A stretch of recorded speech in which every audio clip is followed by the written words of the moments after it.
Good evening everyone, and welcome back to another video.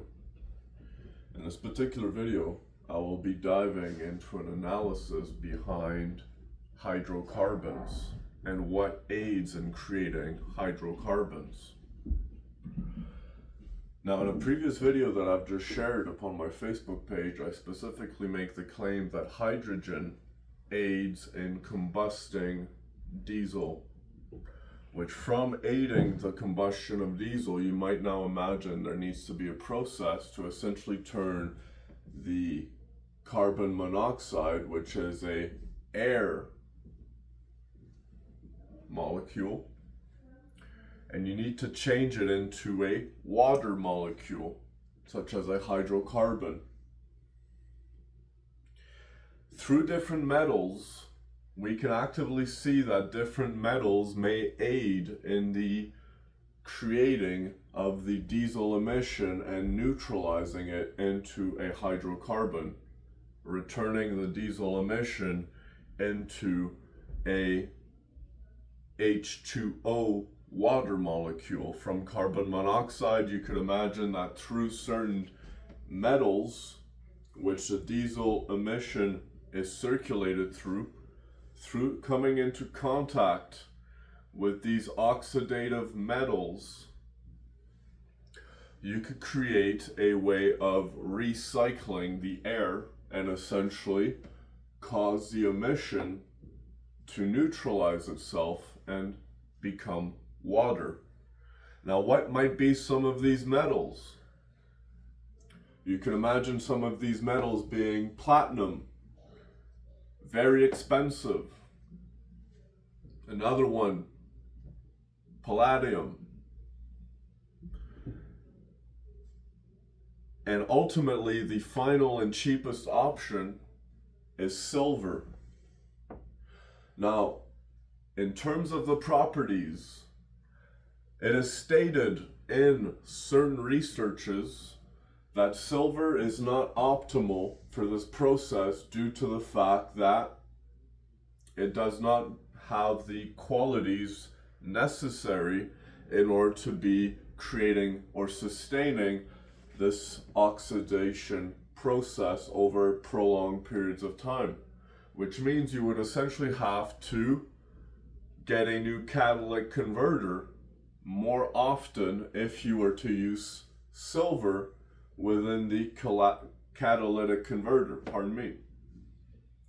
Now, within the catalytic converter, we predominantly find platinum, very expensive metal, which, now if I may place the analysis based around the idea of creating a business model, which from creating a business model, you can imagine that if I was to sell a catalytic converter, which is probably worth more than most people's used vehicles, such as putting catalytic converters that are coated within the catalytic converter with platinum. Now, how much platinum are we talking about? Well, let's see. The average catalytic converter, and my dogs.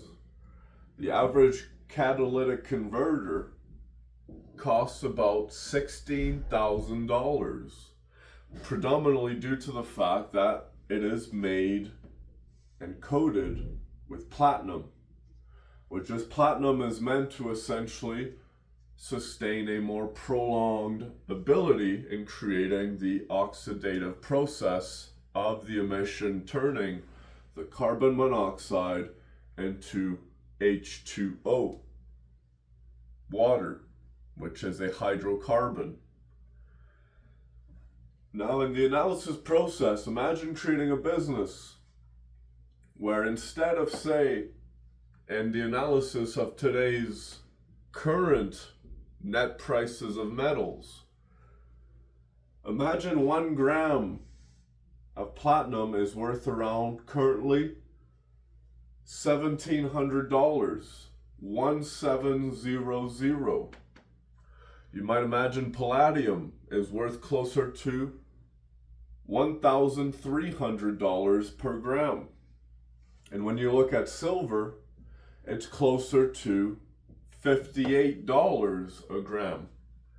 Now, how much are we essentially coating inside of these catalytic converters?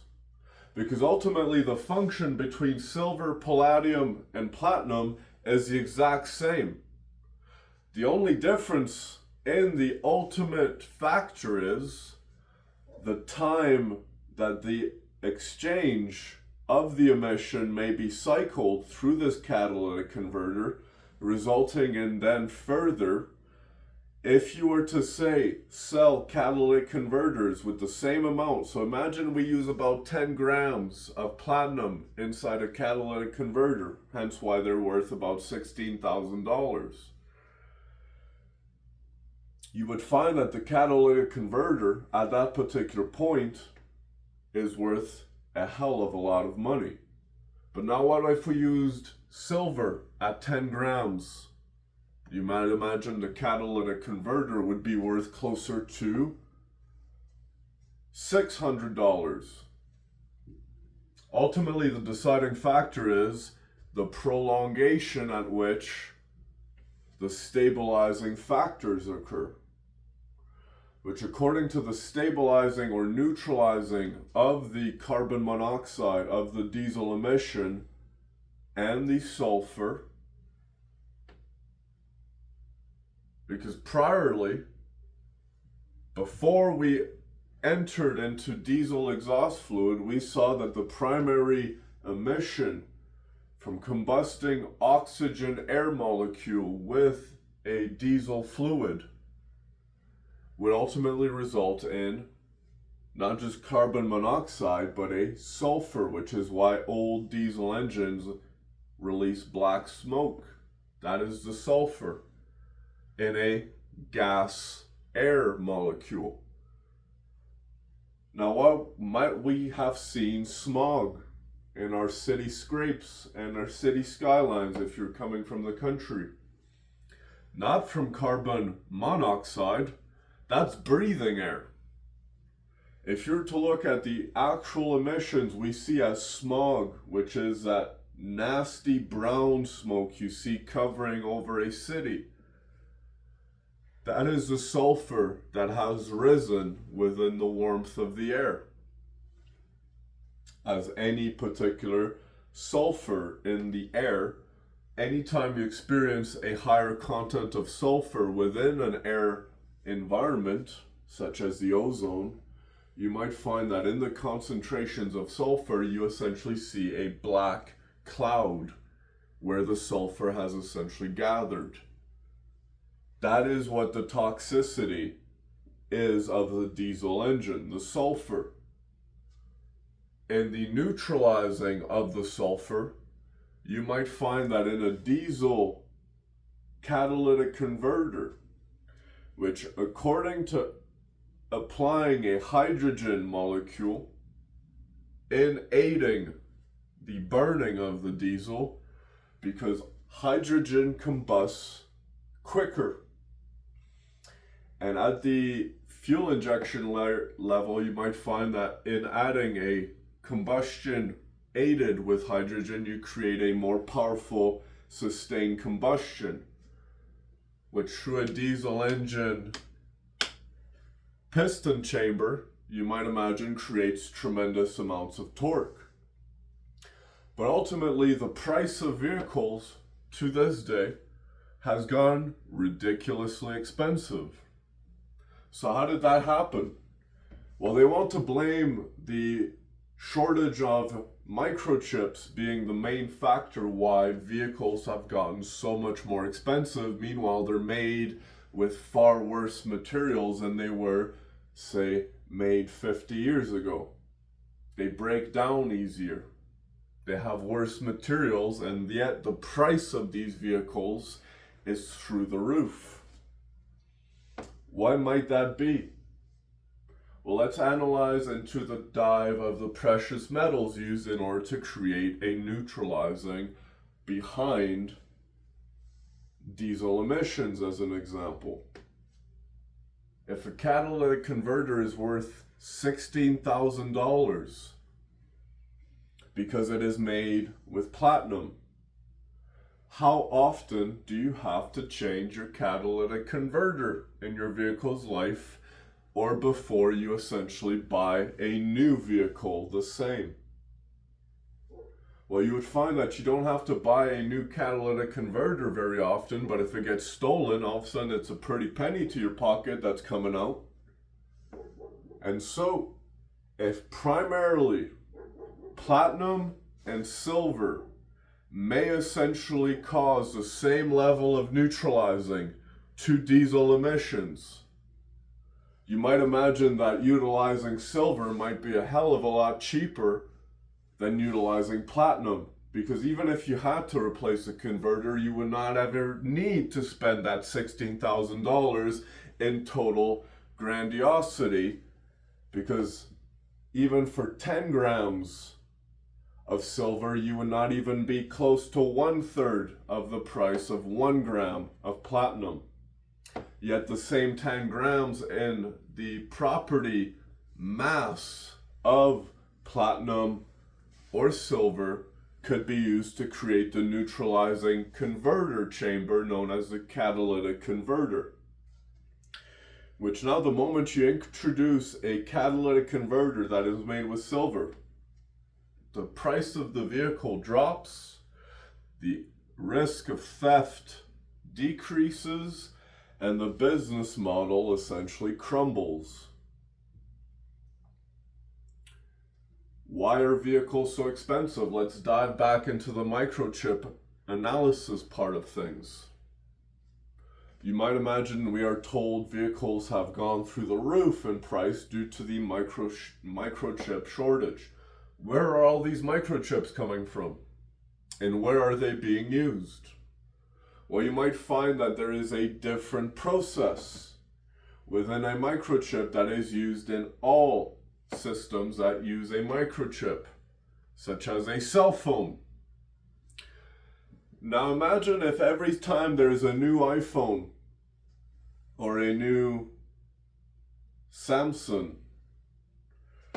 or any particular new kind of phone, which apparently a new phone comes out every 6 months and everybody's going, I gotta have that phone, it's so much more new, it's 6 months newer, and it has all these other greater features. Yet the features are the exact same. The only thing that's changed is essentially the size of the phone. The size of the microchip hasn't changed, simply the size of the phone has changed. Where are all these microchips going? Well, you could find that all computer microchips that are used in computer systems required to make vehicles, the same microchips are being used in order to create cell phones. Now, if the price of vehicles is going through the roof as a result of specifically microchip shortage, due to everyone needing a new cell phone every damn 6 months, apparently, as if we were not rotten kids at that particular point. Now, when looking at the price of the microchip, you would find that for one cell phone, the price of that microchip is not all that expensive, yet in a vehicle, that price goes up a hell of a lot. What might that be? Let's dive back into, the parts of the total vehicle, the engine, the technology developed to sustain and run this engine, to create a cleaner and better and more neutral carbon emission. But ultimately, the price of the vehicles seem to be going up. The price of fuel seems to be going up. The price of living seems to be going up. The price of consumer goods seems to be going up. The price of everything seems to be going up. And ultimately, the cost in order to go to work is suddenly so crippling that Canadians are choosing not to work. It's too expensive to work. If I work, I can't afford my social assistance. one of the arguments. Now, in the terms of the social assistance, I am not speaking of assured or assisted income for individuals that have what we call a ailment that renders them unable to work. I'm speaking of individuals specifically choosing not to work, not because they're rendered unable to work. In the aspect of the platinum, which is why the vehicle is cost so much. Hell, if you have to pay $16,000 every time somebody steals your catalytic converter, you would find eventually over time you wouldn't want to have that dang vehicle. So why are we veering towards now, say, things such as electric vehicles, which they themselves are ran and powered by hydrogen batteries? Notice the word hydrogen is once again present at the battery level, the same as the hydrogen is necessary in order to aid the diesel combustion. It gives it a more firepower because hydrogen is a high energy combustible element. Within the element of hydrogen, you might find you can also charge said energy and give the hydrogen a more potential behind each molecule by charging its atomic mass. You might imagine you could statically charge a hydrogen atom and have an increased potential, which even within a hydrogen battery, what are you essentially doing? You are charging the hydrogen present within the battery, and over time, as the hydrogen essentially heat exchange of the hydrogen essentially kind of, you can imagine the chemical reaction creates an energy exchange, which from activating the gas pedal or the electric pedal of this electric vehicle, if you wish, all of a sudden you have takeoff rather rapidly, which is why they ask of most of these electric vehicles to be self-driving, because most people don't necessarily have the soft enough response in their foot for this insanely powerful and immediate exchange of torque right from the get-go in an electric vehicle. In an electric vehicle, there is no such thing as a RPM. The moment you step on that electric gas pedal, you essentially open full torque. The softer you press into the torque, the softer it will accelerate. But ultimately, that is entirely upon the individual's control, not the vehicle's.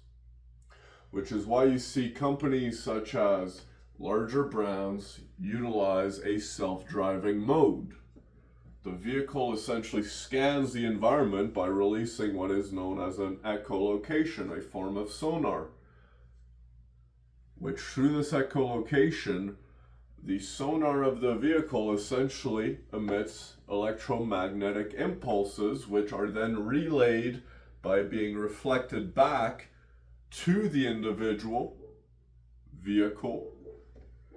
And through this electromagnetic energy, the vehicle essentially kind of goes and drives itself on its own. Sounds incredible, doesn't it? Yeah, the only problem behind an electric vehicle, if I may get into the analysis now, and sorry to break it down for you folks, but electric vehicles are extremely horrible for your health. In the analysis of electric stations or electric substations, what is the first thing they say? Keep away. Not because you might get electrocuted, simply from the radiant energy that is radiating as a result of the exchange of the power harnessing. In a substation or an electric substation, it's not that the substation is magically creating electricity. All the substation is simply a point that allows the electricity freely flowing through the air to essentially be harnessed. It pulls the electricity from the air, which is freely present at all times, such as a discovery by Nikola Tesla. Now, apart from the toxicity or the radiation poisoning you will experience in your life as a result of driving an electric vehicle, you might find you start to experience certain health symptoms after, say, a short period of time driving an electric vehicle due to the radiation emitted from the stored energy within said battery. Now, how about those cell phones we keep in our pockets? Ultimately, the point that I'm trying to drive at, folks, is in the pursuit of materialism, we have entered an era where we value the shiny thing and we want it now. And if we don't have it now, we will finance our future of tomorrow and spend it today through a financing program.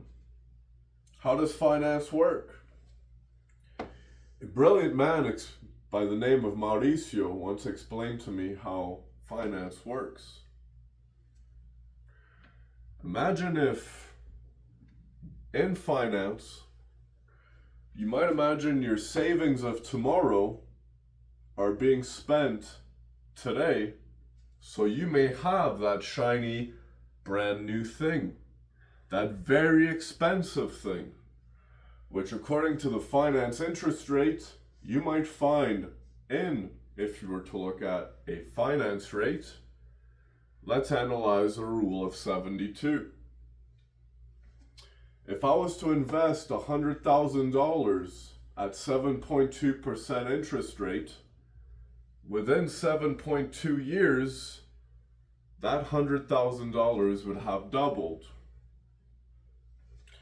Now, how about that financing?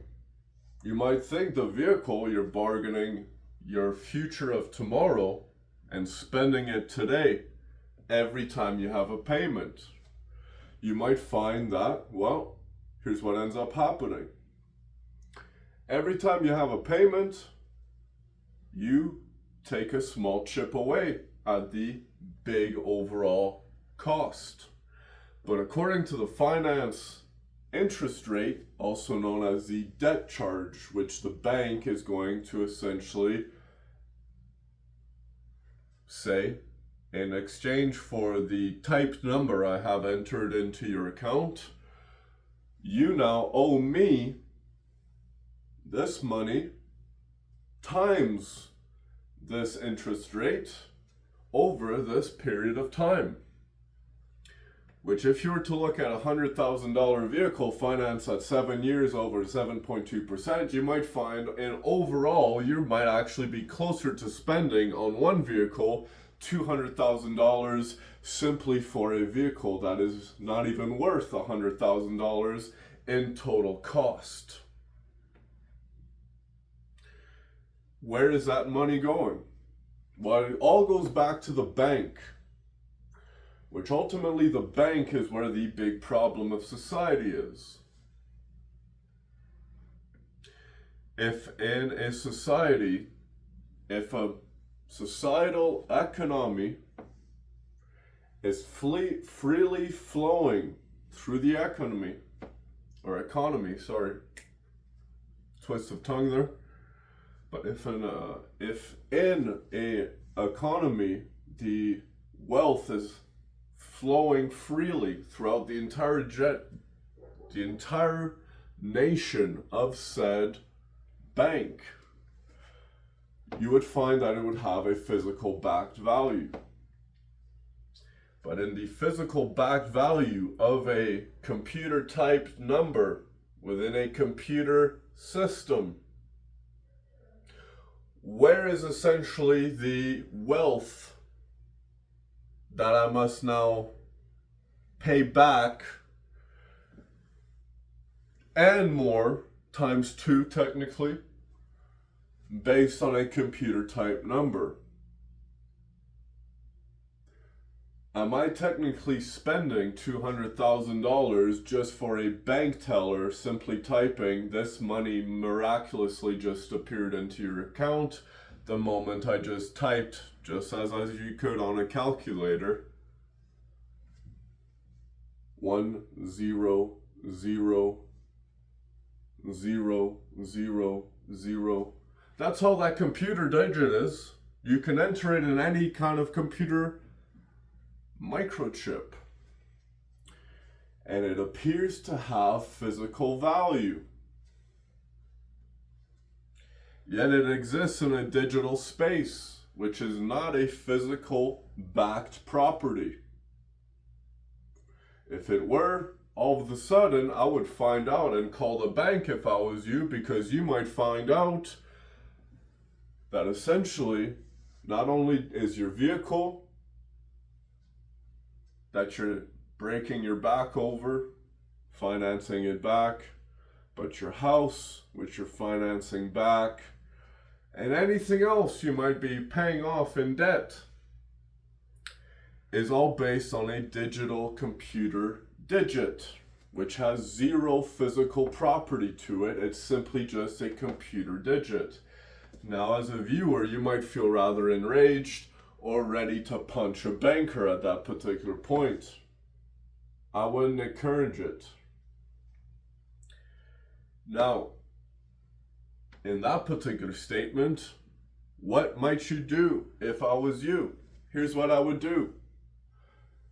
Imagine now, in order to create an economic crash, what would need to happen? Well, that number on the computer would essentially have to formulate a 0.00, which means, according to this digital number, if everybody, hypothetically, but realistically, if everybody in a nation all of a sudden filed for bankruptcy, which a lot of people are breaking their backs, even almost idealizing suicide as a result of filing or feeling as though they can't ever catch a break and are continuously struggling to afford living, trying to pay back a computer digit.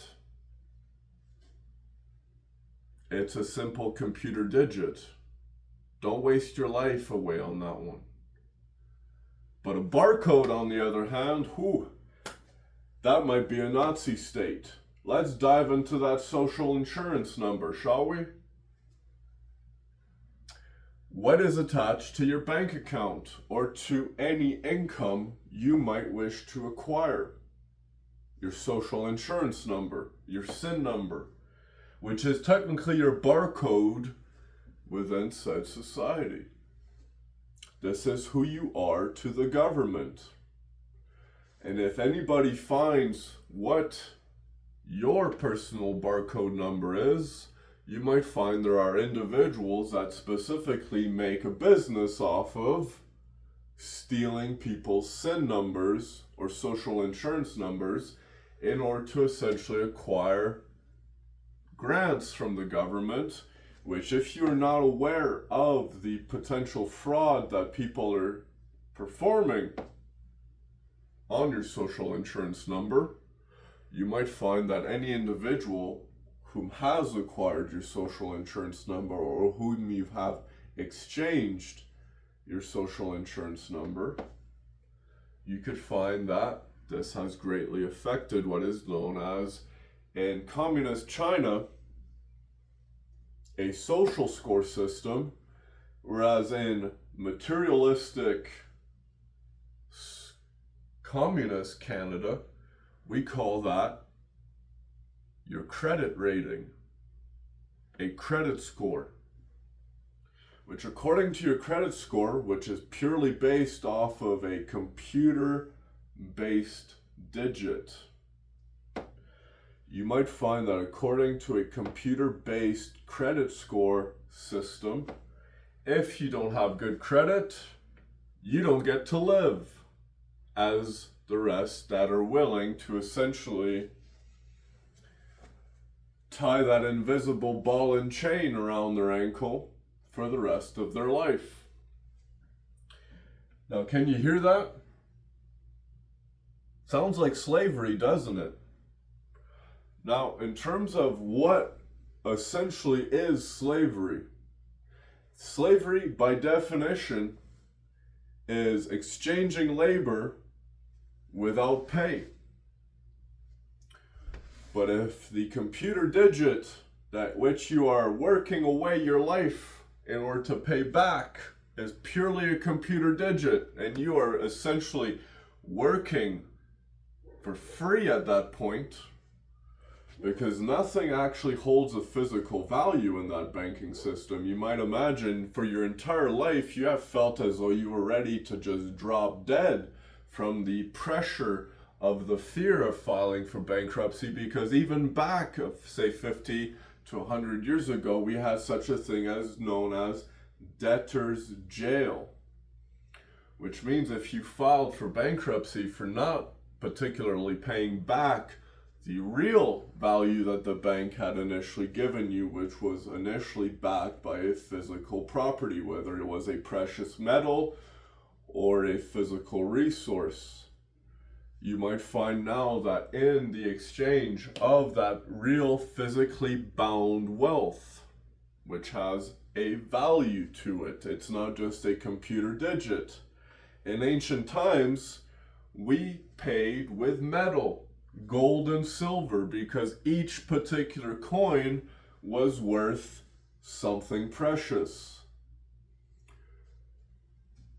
Where is that silver once again relaying? Well, if we bring it back to the catalytic converter side of things, you might find once again silver has a property that could be used in the catalytic converter to drive down the price of vehicles and still create a net zero.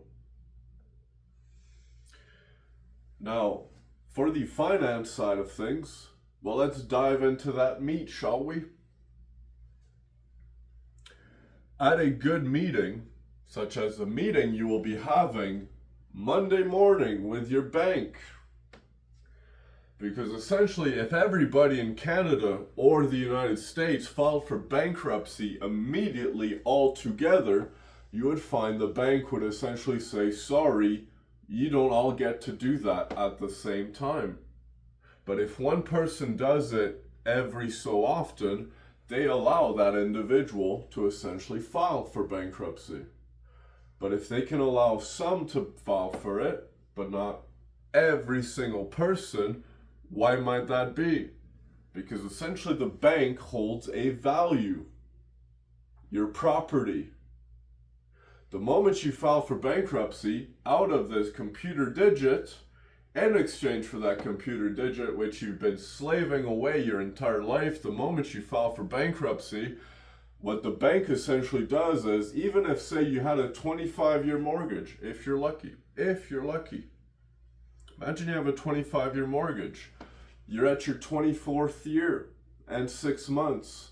You're just about to pay off that mortgage, but ultimately you enter a financial crisis and you can't make the payments on those last 6 months out of a freak event. What happens? The bank gets your house and they claim it as theirs. Meanwhile, you had paid up until about just 6 months remaining. But they take everything away from you based on a computer digit with zero physical value backed behind it. Now, here's my advice for you. If you feel like you're drowning financially, no one else is asking you to suffer. You're purely putting that pressure upon yourself. Now, some might say, well, if you file for bankruptcy, it essentially admits you have just given up. But what exactly have you given up? Everything for a computer digit, which is based on a credit score system, a social score system, which said social score system is a leftist ideology. Welcome to communism, folks. In terms of our living ability, in Canada, could be better. Not the worst in the world, but could be better. We have it pretty damn good here. And yet most of us are completely enslaving our lives away. And as we've seen in the current state of affairs in Canadian economics, you might find that as a result of 1 year of Mr. Prime Minister Mark Carney and his cabinet members as a liberal government, you might find that after 1 year of Mr. Prime Minister Mark Carney being in office, he has already tanked our economy. Now, in terms of what makes sense and what doesn't, well, technically, if something smells bad, does it smell bad? Yes or no? Because I smell a lot of bullshit behind this Liberal Party. Now, in terms of wherever you might believe in, left or right, doing things the right way, which every individual should technically be responsible for the well-being and their survival of themselves.